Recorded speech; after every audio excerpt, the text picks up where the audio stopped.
کے لیے قربانیوں کی ایک عظیم داستان رقم کی، لیکن آج فخر ہے ہمیں کہ ہمارا لیڈر نواز شریف ہے. ہمارا لیڈر وہ شخص ہے جس نے پاکستان کو دنیا میں ممتاز کیا. میاں نواز شریف صاحب، آپ کے اور میرے قائد اور ان کے دست راست اسحاق ڈار صاحب، جنہوں نے آج پاکستان کی عوام اور سب کہہ رہے ہیں کہ اگر اسحاق ڈار صاحب ہوتے تو معیشت کا یہ حال نہ ہوتا.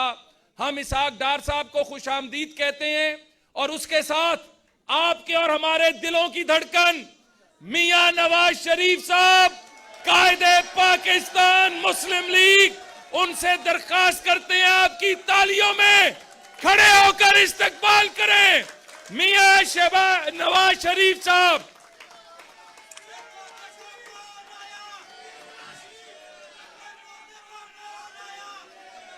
بسم اللہ الرحمن الرحیم.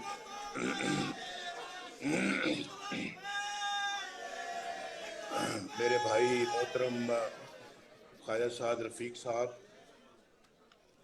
میرے بھائی محترم خواجہ سلمان صاحب، محترم میرے بھائی شہباز شریف صاحب، جناب میرے بھائی خواجہ محمد آصف صاحب، جناب لیاقت بلوچ صاحب، محترم سردار ایاز صادق صاحب، جناب مجیب الرحمان شامی صاحب، اور میرے بھائی رانا مشہود صاحب، معزز خواتین و حضرات، السلام علیکم.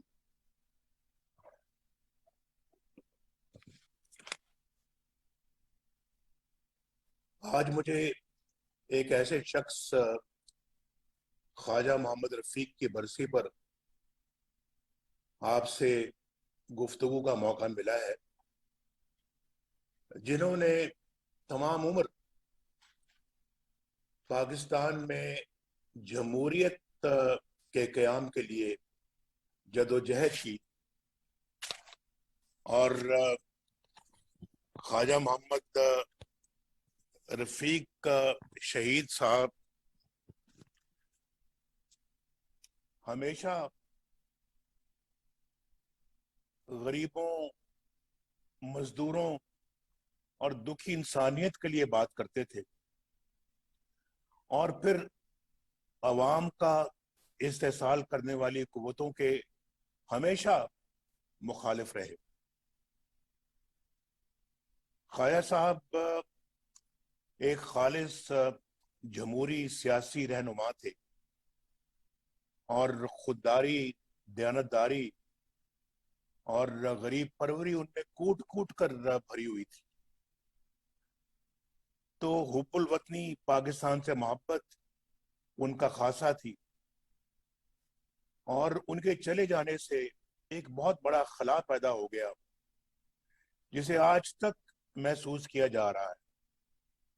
اس طرح کے بے لوث انسان اور سیاسی رہنما بہت کم پیدا ہوتے ہیں، اور مجھے بڑی خوشی ہے اس بات کی کہ خواجہ رفیق صاحب کے شہادت کے بعد ان کے بیٹے فرزند ارجمند خواجہ سعد رفیق صاحب اور خواجہ سلمان رفیق بھی اپنے والد گرامی کے نقش قدم پر گامزن ہیں.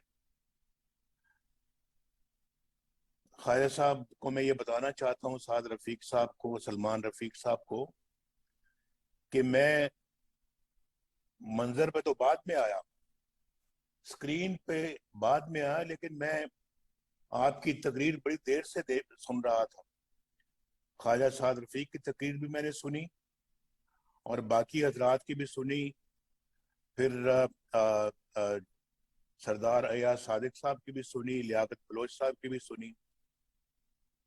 تو میرا خیال ہے کہ جو ابھی گفتگو ہوئی ہے، سبھی اپنا جو مقرر حضرات کی، انہوں نے ہر ایسپیکٹ کو کور کیا ہے بہت اچھی طرح سے، اور مجھے نہیں لگتا کہ میرے لیے اب بات کرنے کی کون سی گنجائش باقی ہے. لیکن ایک بات میں ضرور کہنا چاہتا ہوں کہ